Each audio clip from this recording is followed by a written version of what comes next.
Welcome to Chillin' 101. We hope this video helps. In this video, I will show how to play Crazy Frog on a piano. Let's begin by finding the main melody. You'll primarily use your right hand, starting around middle C. The core melody involves just a few notes, making it accessible for beginners.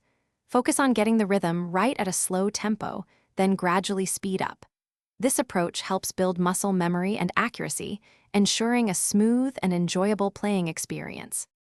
Now, let's add some depth with your left hand. For Crazy Frog, a simple bass line or basic chords work best.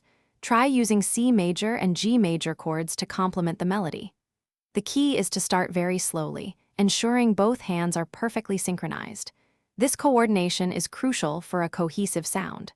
Practice each hand separately first, then bring them together at a comfortable pace. The ring-ding-ding part is instantly recognizable and adds so much character. This section requires a slightly different rhythmic feel, often played with a staccato touch to give it that bouncy, energetic sound. Pay close attention to the specific notes and their timing.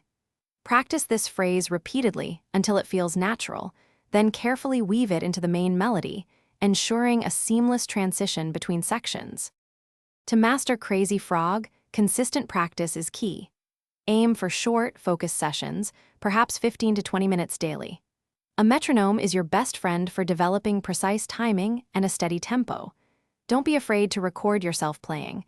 It's an excellent way to spot mistakes and track your progress.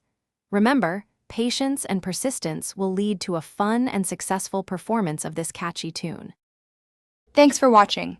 Consider subscribing if we helped you.